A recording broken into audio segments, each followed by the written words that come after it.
I've packed my bags, I've sold my house, and I'm on my way home to sweet, sweet Jamaica. Let's normalize saying, you know what? There's no shame in it. I'm going to pack up and I'm going to go back to my home country because this is not working out. It's okay. Let's be honest. For years, the dream was simple. Go foreign, make money, send barrels, build back home. But now, something is shifting. More Jamaicans are returning home after living in the US, Canada, and the UK. And that's not because they failed, because they chose peace. So today, we are talking about it. Is moving back to Jamaica giving up or waking up? Watch this compilation of videos of people sharing their experiences, and then I will be back with more commentary. As you watch, make sure you subscribe to our channel, and full credit goes to the original creators of this video. Thank you. Original creators of these videos we are about to react to. Thank you. You know, it's okay if you pack up from foreign and go back to your yard. It's okay. It's okay if you've migrated and you decide that this is not working out. I am going back to Jamaica. Nothing is wrong with that. And we need to normalize people doing that instead of staying in a foreign country and suffer. It makes no sense for us to stay in a foreign country if we're not doing well. And doing well doesn't necessarily mean that you have a house, you have a car, you have a good job. Doing well also means that you're not coping mentally. You're just not happy. It doesn't matter what you do. It doesn't matter who you're around. You're not happy. Now, the other day, somebody told me that, you know, somebody that we both know, that person decided to go back home. And I said, good for her. Good for her. Because if you're really not happy here, if you're not getting the kind of job that you want, you come to Canada and you just realize it doesn't matter what you try. It doesn't matter what kind of qualifications you have. You've gotten certified here in Canada. You have your qualification from back home in Jamaica. Listen, sometimes we have master's degrees and we can't get a good job over here.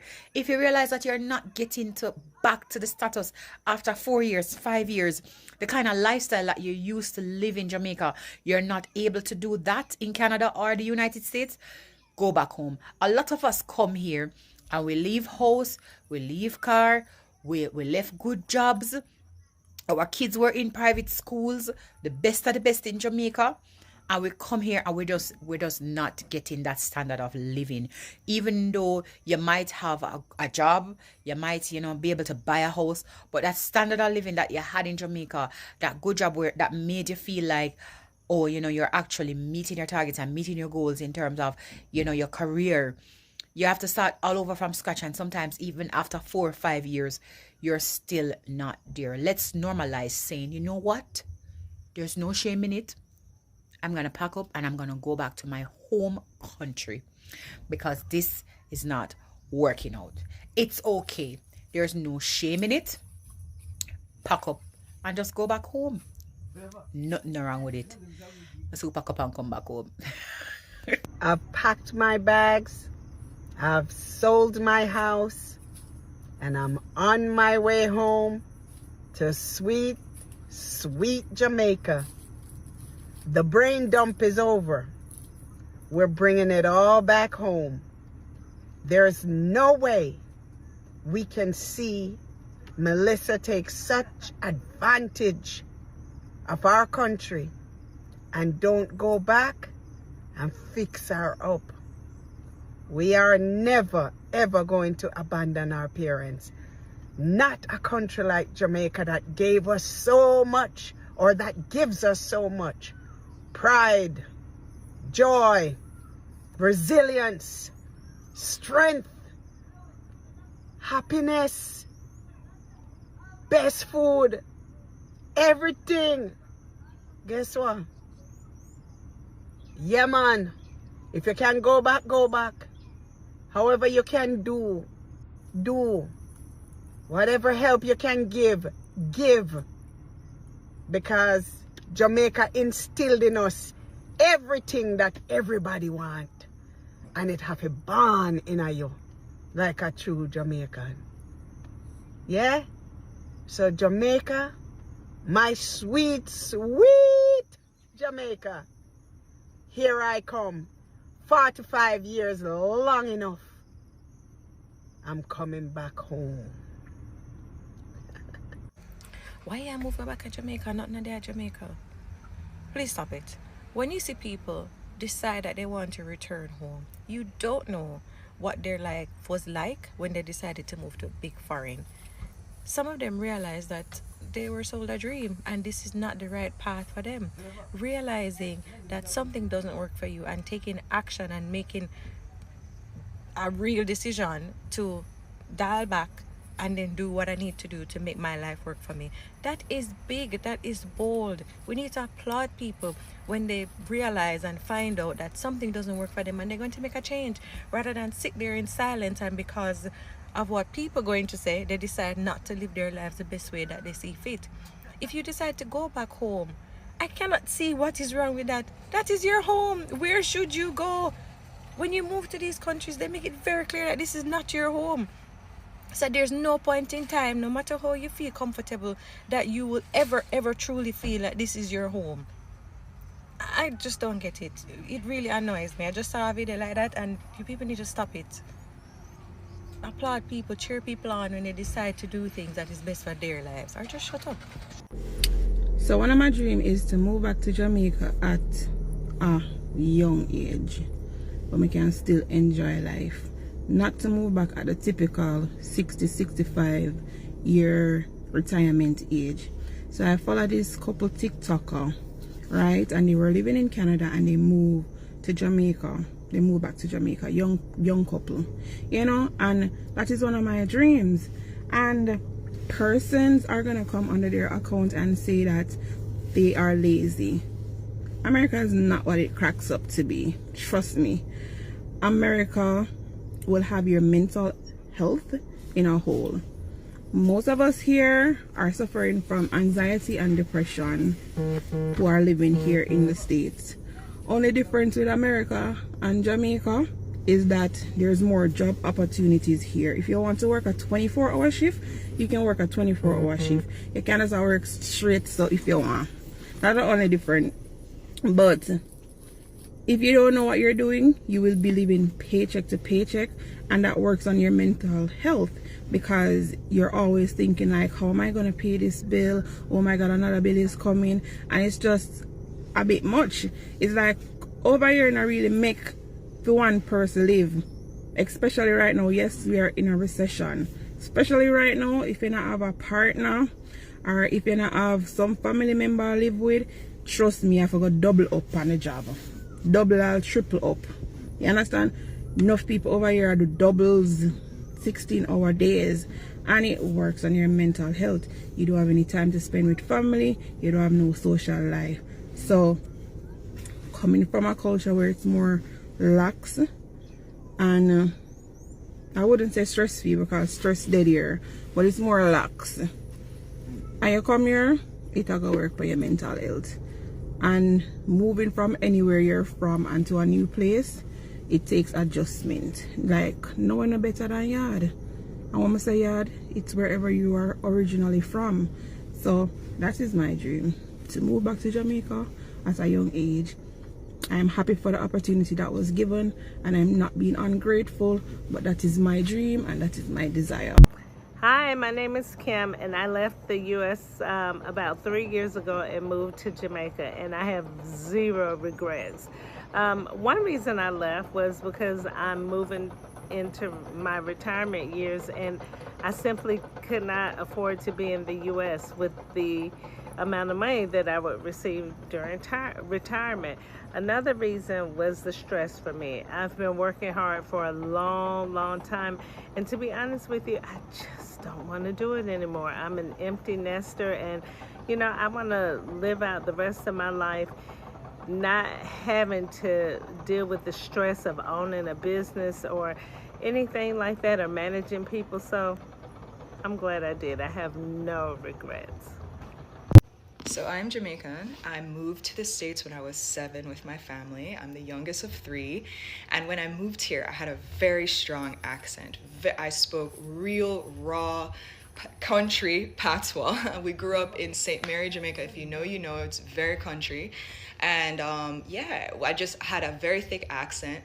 I never thought anything of it, of course, but when we came here, you know, we spoke English, but with this very thick, strong patois accent. And people were just so impatient.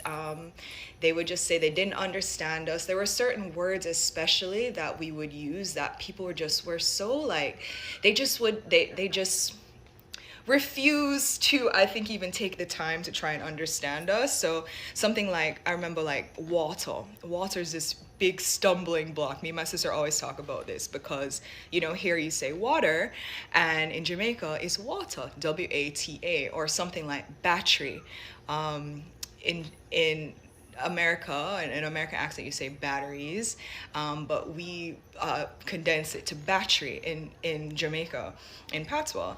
And there were lots of words like that, you know, that we would use and kind of say differently. And people were so impatient. Like, they just were not particularly accepting or interested or anything. We just quickly knew that it was absolutely necessary for us to assimilate and to learn how to speak with an American accent. And so we did.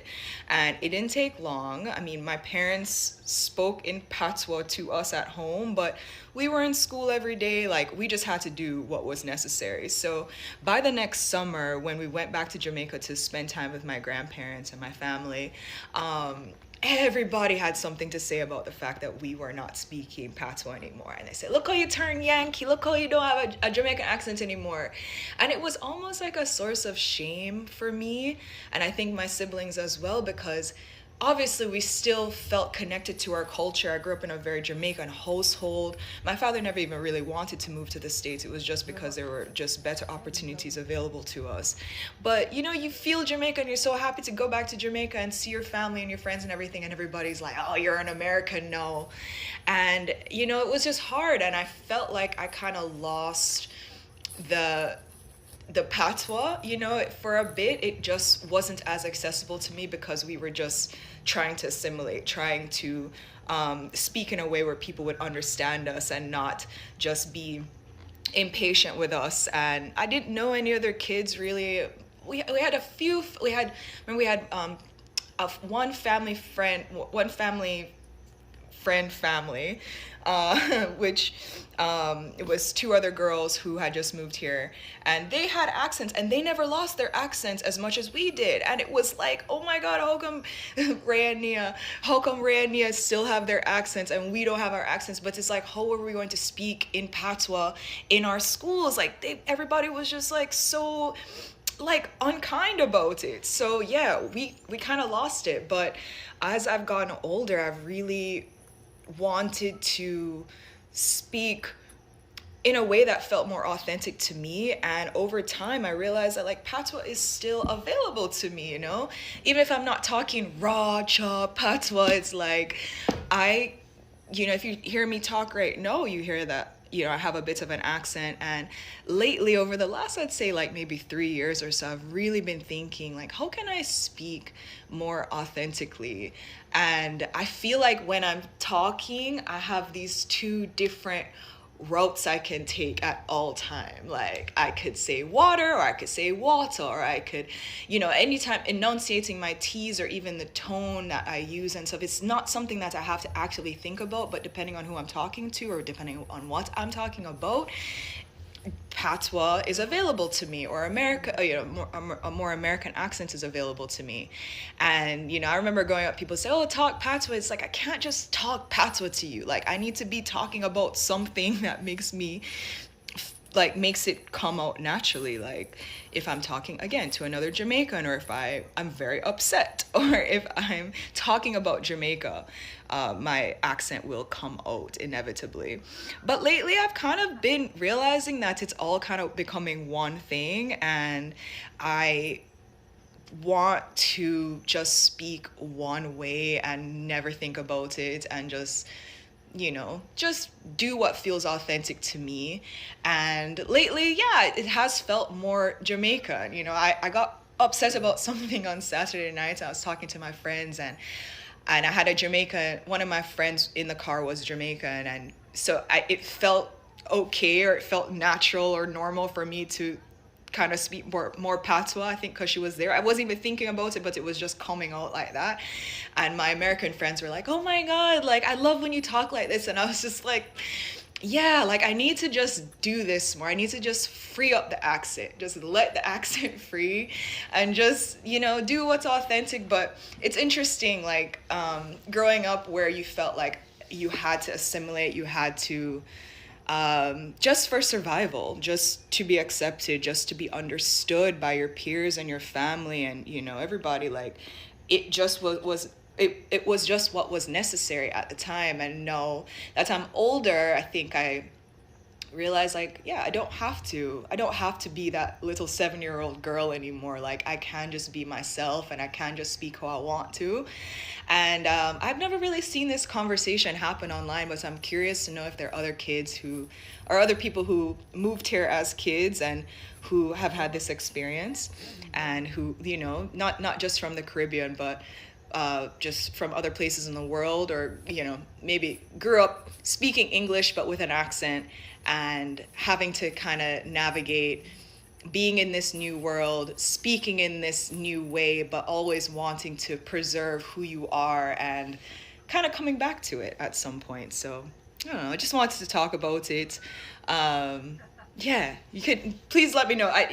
I know you can understand me, because I know I'm not speaking super raw patois, and I don't even think there's a level of patois that's not available to me anymore anyway. But I feel so happy to have the accent, and, like, to be able to show that I'm Jamaican in just my day-to-day interactions. I don't think I realized as a kid that so many years later, like, I would be able to later is another one, later, or anything with an ER. Anyway, ER versus A ending, like, another big thing. But yeah, I'm just curious to know if there are other people who have had this experience. Thank you for watching until the end. So guys, first things first, we need to normalize something. If life abroad is not working for you, mentally, emotionally, spiritually, it's okay to come home. It's totally okay. Not everybody's journey is the same. Some people go overseas and thrive. Others struggle quietly for years, trying to make it work. And sometimes, choosing yourself is more important than holding on to a foreign address. Even if it means leaving behind a car, furniture, or status, peace of mind matters. The reality of living abroad. Let's talk about this. Many Jamaicans leave good jobs, their own homes, children in private schools, established career, only to start over abroad. And sometimes they end up working longer hours, living in smaller spaces, struggling financially. Some feel isolated. Yes, there may be more opportunities, but opportunity doesn't always equal happiness. Some people spend 5 to 10 years overseas and still feel like they're just surviving. And that's a hard truth. East, west, home is best. There's a reason that proverb exists. Jamaica is not perfect, but home has a feeling. The culture, the food you are used to, the people, the warm people, the language, the sun. You don't have to explain yourself the same way. You belong. And for many returning Jamaicans, that sense of belonging is worth more than a bigger paycheck. This part is deeper. Some Jamaicans who moved abroad as children talk about feeling pressured to fit in. They were told, don't speak patois, change your accent, that's not English, don't sound too Jamaican. Slowly they began losing pieces of themselves. Imagine feeling ashamed of how you speak. Imagine hiding your culture just to be accepted. That does something to your identity. But many are now reclaiming it. They are reclaiming their accents. They are reclaiming their culture. They are reclaiming their authenticity. And that's powerful. Let's address the elephant in the room. Living abroad can be very expensive. We are talking rent, insurance, car payments, taxes, groceries. Yes, salaries might be higher, but so is the cost of living. And many people end up living paycheck to paycheck, working two jobs, missing family time. You feel burnt out, anxiety, depression, loneliness. Because when you are constantly working just to survive, where's the life? What's the point of making money if you have no time to live? Now, here's what many returnees say. They appreciate Jamaica differently. Free access to beaches, fresh food, sunshine, community, the slower pace of life. You find yourself living. You can breathe. You can lime. You can actually enjoy your weekend. It's not just about income. It's about lifestyle. Some say something interesting. If we all leave, who builds Jamaica? Instead of developing foreign economies, they want to invest their skills back home. This is very powerful. They want to start businesses, create jobs, mentor youth, contribute to growth. That mindset shift is powerful. Not everybody will return, but those who do are thinking long term. Now, let's be realistic. Moving back home isn't just vibes and beaches. One returnee gave solid advice. Sort out your documents first. TRN, driver's license. Research the job market thoroughly. Understand the real cost of living. Save more than you think you'll need because Jamaica can be expensive. This isn't an emotional decision alone, it's a strategic one. Let's be balanced. This isn't anti-foreign and it's not anti-Jamaica. Some people thrive abroad, some people thrive at home. The real message is choice. You are allowed to redefine success. Success isn't just living abroad. We can't just go abroad, every single one of us. Success is not about living in America, having Canadian papers, sending barrels. Success might be peace, the community, identity, balance. So let's talk. If you live abroad, are you happy or just surviving? If you moved back, was it worth it? Would you ever return home permanently? Drop your thoughts below. Let's keep it respectful. Let's keep it real. Because at the end of the day, Jamaica isn't just a place. As always, many people have said Jamaica is a feeling. Thank you very much for watching this video until the end. Make sure you subscribe so that you don't miss any of our new videos. Until next time, respect.